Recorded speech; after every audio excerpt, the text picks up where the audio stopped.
आज हमारी सांसद जो सुश्री कंगना रनौत जी, उनकी अध्यक्षता में जो जितनी भी केंद्र से प्रायोजित स्कीमें होती है, मनरेगा है, जो प्रधानमंत्री ग्रामीण सड़क योजना है, या जो नेशनल स्वास्थ्य मिशन है, तो ऐसी सारी जो ये स्कीमें हैं, लगभग कोई 90 से ऊपर एजेंडा थे, जिनके ऊपर आज बड़े गहनता से जो हमारे बचत भवन है उसमें चर्चा हुई है।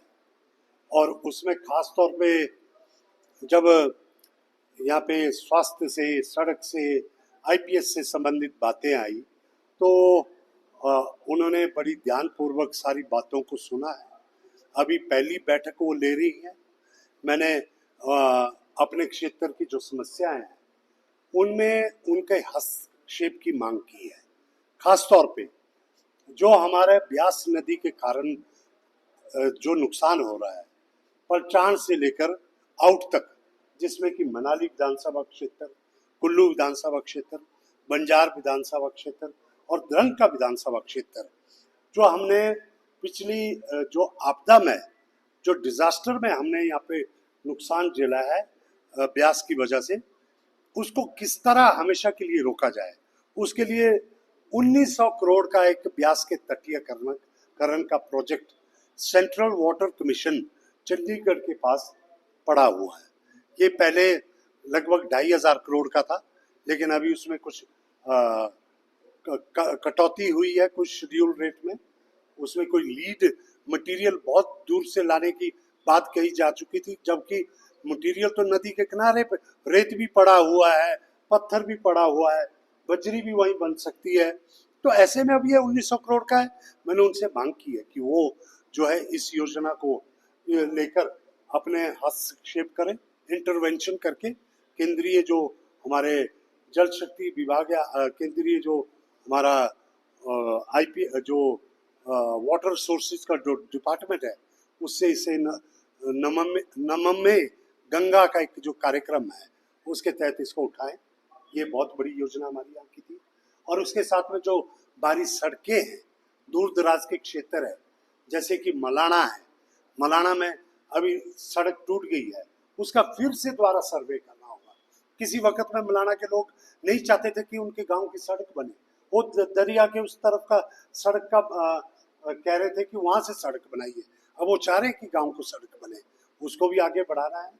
उसी प्रकार से दूर दराज इलाका, जैसे हमारे प्राण का क्षेत्र है या लग घाटी के दूर दराज के इलाके हैं, उसके साथ ही मणिकरण के हैं, और खास तौर पे मणिकरण का रोड, जिसपे कि जितनी मर्जी कोशिश कर लो, लेकिन उसकी चौड़ाई इतनी नहीं है कि उसे जो है भूमि अधिग्रहण करना पड़ेगा।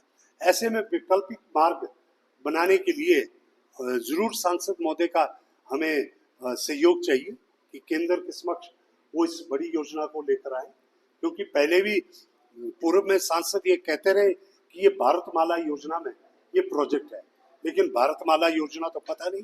लेकिन हमने कुछ एक इस रोड को सुधारने की कोशिश की है। उसके साथ ही जो बचत की हमने, उसे बुंतर पुल बनाया जो 30 वर्ष के अंतराल के बाद बन रहा है। तो एक सोच की बात है, कैसे सुधार किया जाए, उसमें हम मिलकर उनका सहयोग करेंगे, क्योंकि लक्ष्य एक ही है। बेशक वो विधायक है, बेशक वो सांसद है, बेशक वो मंत्री है, बेशक वो मुख्यमंत्री है, प्रधानमंत्री, लक्ष्य एक है कि आखिरी वर्ग तक इन योजनाओं का फायदा मिले। इसके लिए हमने उन्हें ये भी कहा कि कुछ एक जो प्रोजेक्ट रिपोर्ट्स ऐसी बनाई जाए जिसमें कि पर्यटन बहुल क्षेत्र है, यहाँ पे ग्रामीण अर्थव्यवस्था, हॉर्टिकल्चर को लेकर, एग्रीकल्चर को लेकर बहुत बड़ा विस्तार हो सकता है। उसकी गुणवत्ता को कैसे उत्पाद की बढ़ाया जाए, उसकी पैकिंग कैसे सुधार किया जाए, उसके लिए भी मैंने उनसे अनुरोध किया कि वो एक ऐसा कोई प्रोजेक्ट केंद्र सरकार से लेकर आए। क्योंकि ऐसा है, देखिए मैंने नीचे भी एक बात कही है कि केंद्र सरकार तो एक जो है बहुत बड़ा एक समुद्र है, वहां से पैसा कैसे लेकर आना है।